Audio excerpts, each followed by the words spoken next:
Hello, everyone. My guest today is Robert Wahbe. He's the co-founder of HighSpot, co-founded in 2012 after discovering the need to empower sales and marketing teams with sales enablement. As the CEO, he's passionate about leading the company and developing the industry's most advanced technology solutions that help customers win more business. Before this company, he served as corporate VP of the Server and Tools division at Microsoft. Robert, you ready to take us to the top? I'm ready to take you. So are you a Satya Nadella fan? Say it again? Are you a Nadella fan? You like what he's done at Microsoft? I think he's done really amazing work. I mean, he fundamentally has both changed the culture and made a lot of the technology more relevant. So he's doing kind of amazing things. And I guess the company, if you talk to folks, they love it. And you look at the stock price, it's, most valuable company in the world. So you still on that train, or you get totally off in 2012? I got totally off in 2012. Oh, bummer. Or maybe it was good at the time. Who knows? That's fine. All right. Tell us about HighSpot. What's the company do? And are you guys pure play SaaS?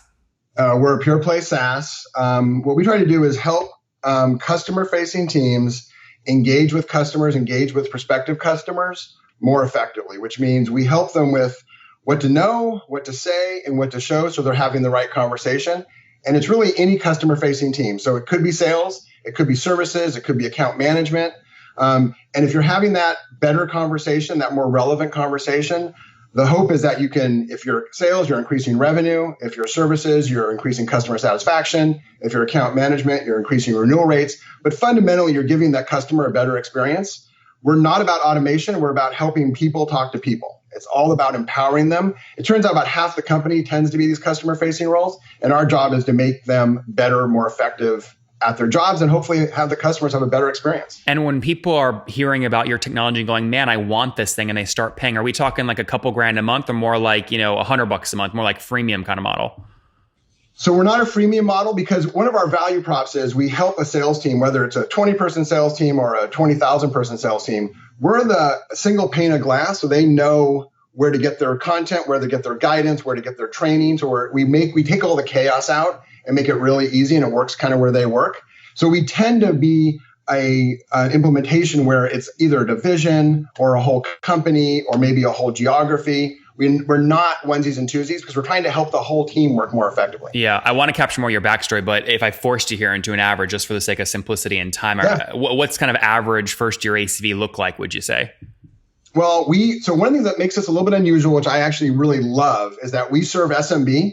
So we'll literally 20, 25, 30 people sales team, love those customers. We have lots of those, all the way up to Siemens and Amazon and Aetna and very large companies that have very, very broad, tens of thousands of users. Yeah, Robert, by the way, I totally understand. There's a lot of SaaS companies are like that. Yeah. But actually, in our space, at least, we have some competitors that mostly focus on SMB and mid-market, because they've sacrificed a lot of flexibility for simplicity. And then we have a bunch of folks in the enterprise who've done the opposite. And what we've tried to do is really have a pretty easy to use platform that actually has flexibility under the covers. Well, I want to talk more about that goes all the way from. It's actually, what's also interesting as you think about your audience is, it's actually tricky to have both motions in the same company.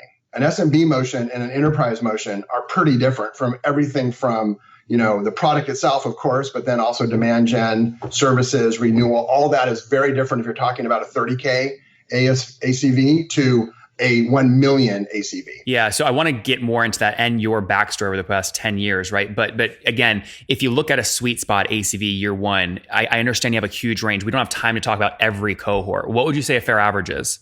100K is probably a fair average across all the different cohorts. Okay, and paint that picture a little more for me. So if someone's going to pay you 100 grand a year, what's that team size probably look like?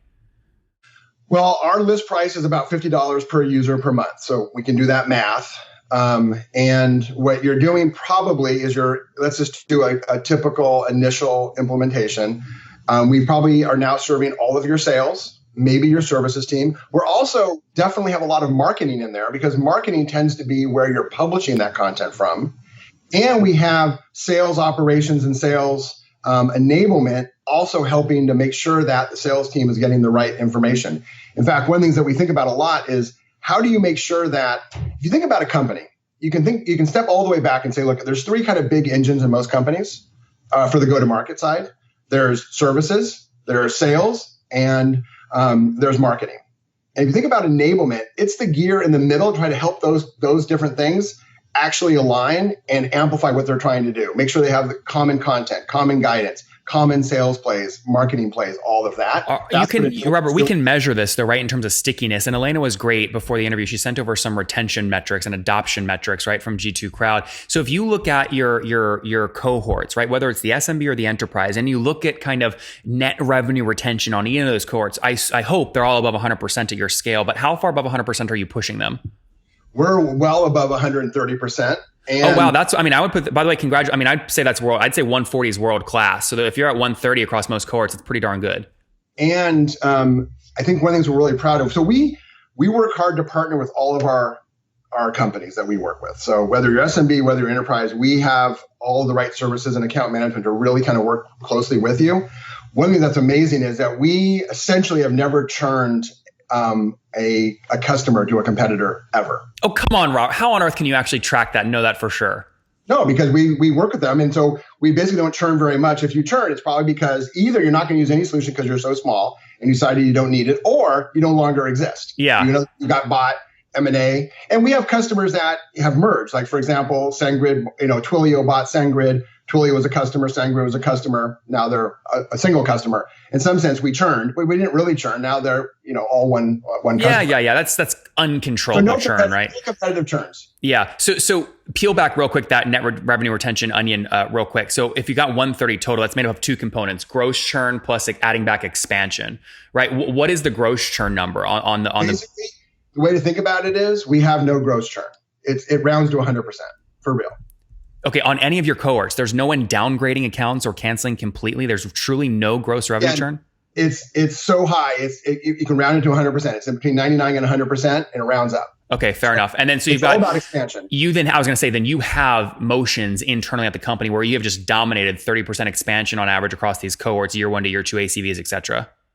Well, there's two things going on. In some cases, we start with a division or a segment like the enterprise folks versus the SMB folks in the company, or maybe a geo, like we win the US, but we don't win Europe, et cetera. So that's one area of expansion. The other thing is we're really fortunate to work with some of the fastest growing companies out there. So if you look at like companies that have gone public recently, most of those companies are on HighSpot. Can you name one or two of them? Sure. Slack, Airbnb, Dropbox, ServiceNow. Right. And so it turns out those companies are growing at amazing rates. And so we just need to hang on, if you will. For that All right. So expansion revenue, your big levers, you're upselling seats in additional teams. Do you have strong feature-based upselling? And is there any utility-based value metric upselling? Yeah. So one of the things that we've done is we've kept it really simple. We have essentially one SKU. And so we're not doing add-ons. We're not coming back in you and trying to continually upsell. We're just trying to give you the core product and then make sure you have great value. And then you're going to be a retained customer, which we love. And then you're going to probably grow either because of new geos, new expansions, et cetera, or new personas. So we've been talking about new divisions, new geographies. There's also new personas. So for example, sales is using it, but now support wants to use it or services wants to use it. That's another vector of expansion. Okay, but no utility based, like literally number of contacts in your account, number of something, nothing like that. And in fact, we store all your content, all your guidance. We integrate with all your training and learning platforms. So it's all sitting in there, and there's no utility-based pricing on that. We have, millions of videos in there. We stream those videos. All that's included in the price. It's really about trying to keep it simple for that customer so they can predict the cost. And we just now can talk about the product and not talk about all these different options. Yeah, look, there's a lot of upside to simplicity. Nothing wrong with that. I love that you're doing that. What's the team look like today? How many folks? We will end this year about 400. How many now, though? About 300. 300. And what's the breakdown? Like, how do you set up of the 300, how many are sales, marketing, something related to customer success?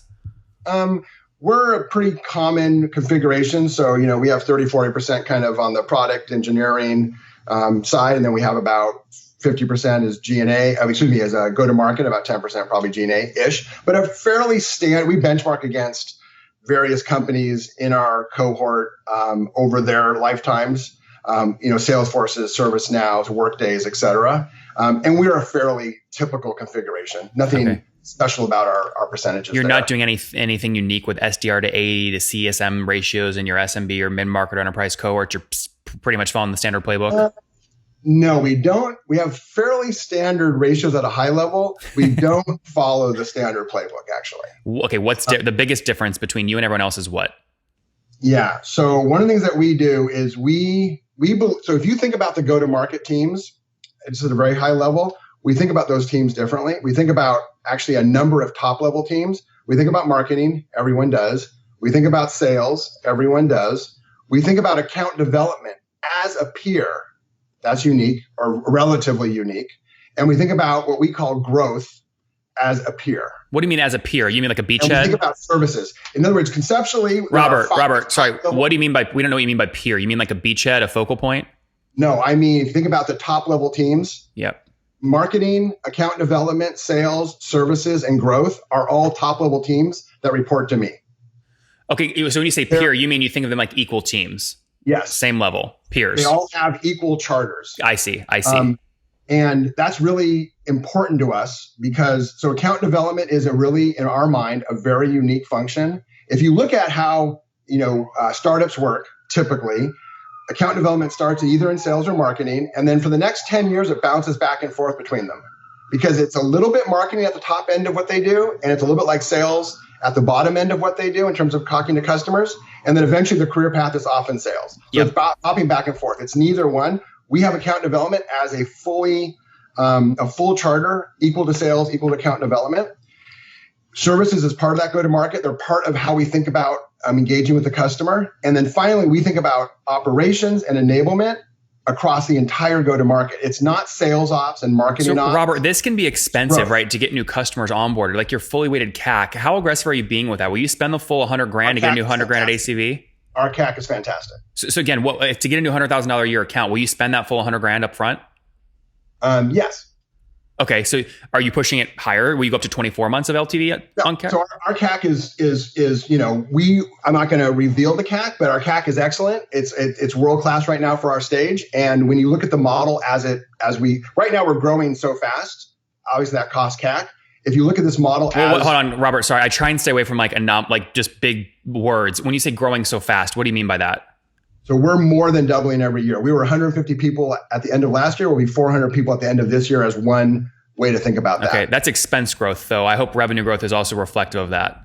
Yes, exactly. Okay. Exactly. That's way more fun, right? I'd rather have one employee and 100 million in revenue than 100 million employees and $1. Absolutely. Okay, so CAC is world class. Again, I'd say world class at your stage is anywhere between, call it 16 and 18 months. It sounds like you're right in that sweet spot.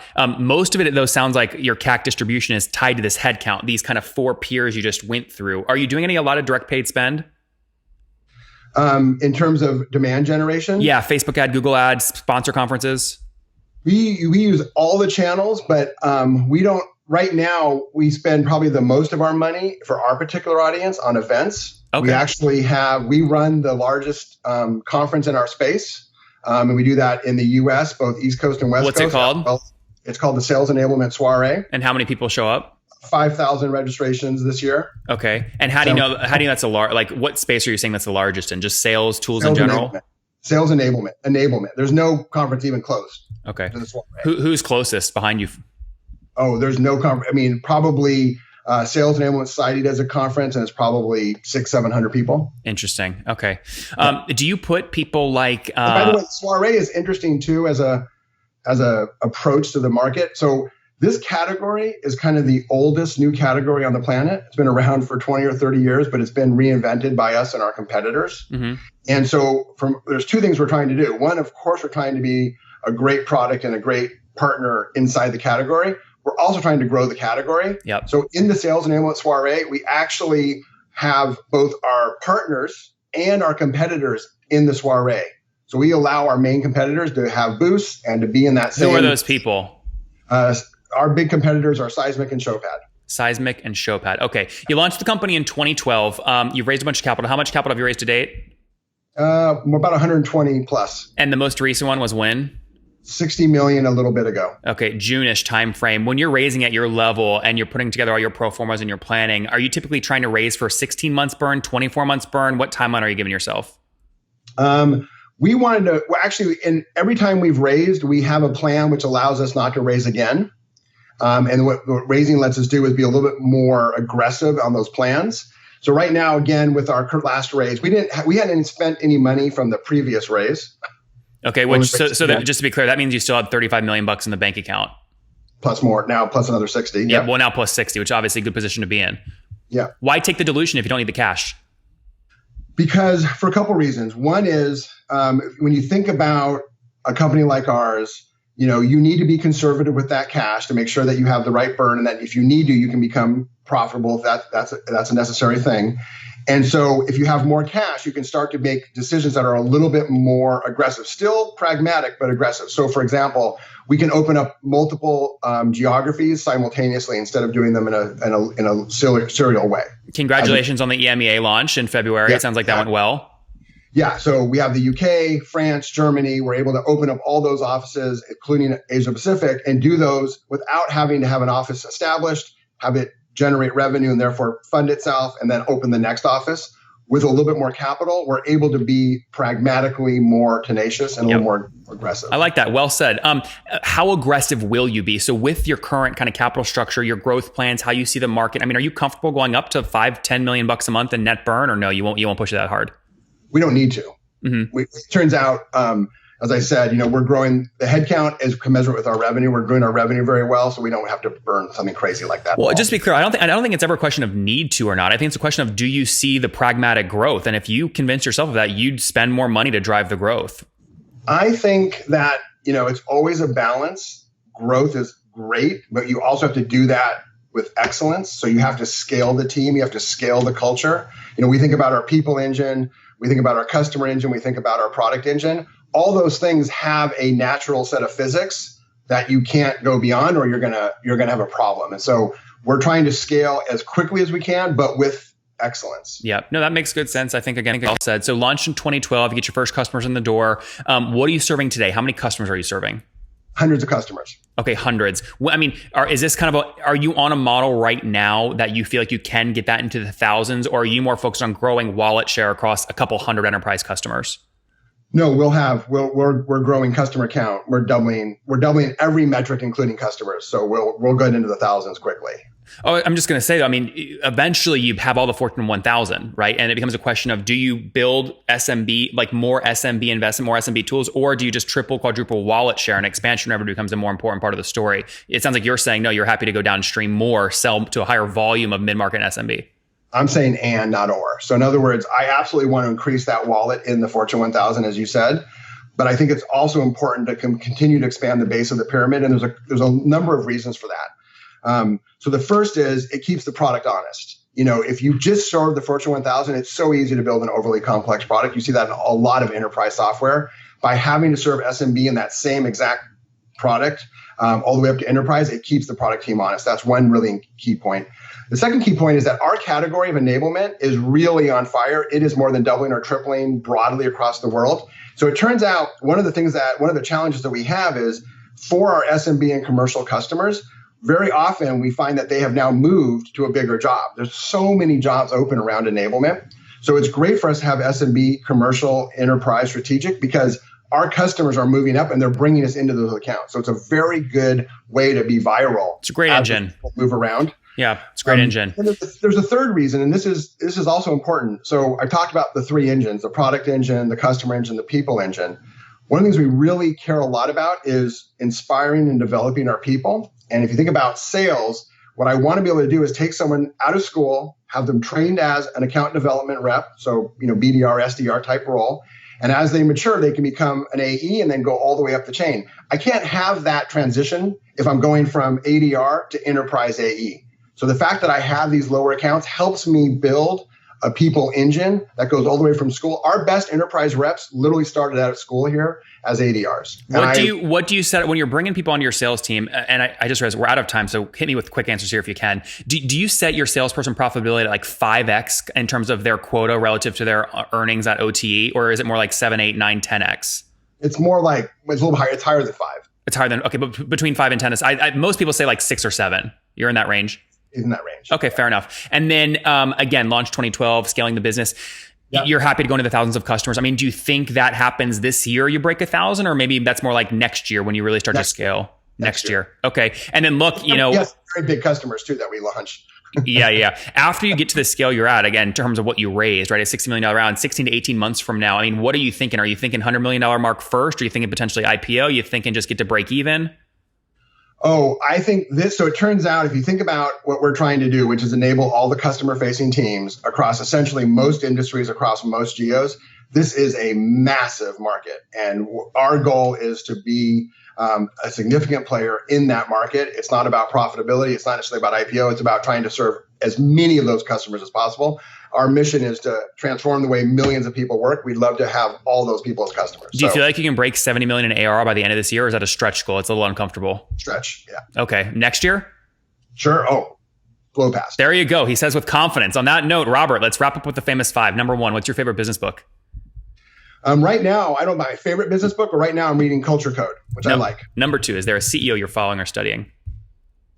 A CEO that I'm following or studying. I've been actually following Slack CEO, Zoom CEO. Satya is always interesting to follow and talk to. All those are very good. Number three, is there a favorite online tool you have for building your company besides your own? Oh my gosh. We are a pure SaaS player, and boy, we use almost all the SaaS tools. We live in tools like Slack. We live in tools like CRM, so Salesforce for us. We live in so many of those tools. Number four, how many hours of sleep you get every night? I'm an old guy. I get 8 hours of sleep. How old are you, Robert? I'm 55. That's not old, man. You got another 50, 60 years. Exactly. All right. And what's your situation? Married, single, kids? Married, 2 kids, 2 dogs, cat. The whole thing. All right. Last question. What do you wish your 20-year-old self knew? Actually, my 20-year-old self, I would say, which I did, follow your passion, but even do it more tenaciously. In other words, if you have a passion to go do something, don't wait 3 years to do the safe time to make that transition. Just do it now. So follow your passions, yes, and follow your passions on a fast timeline. You never look back. HighSpot.com, sales enablement, serving hundreds of customers today. Average ACVs in the $100,000 range. Hoping to break that $70 million mark here in the next, call it 4 to 6 quarters as they look to continue to scale. $120 million raised. Team of 300 right now, hoping to grow to 400 by the end here of 2019. 130% net revenue retention. That's on 0% gross churn. Pretty impressive, actually. CAC in the ballpark you'd expect. 16 to 18 months, again, as they look to continue to scale. Robert, thanks for taking us to the top. Thank you.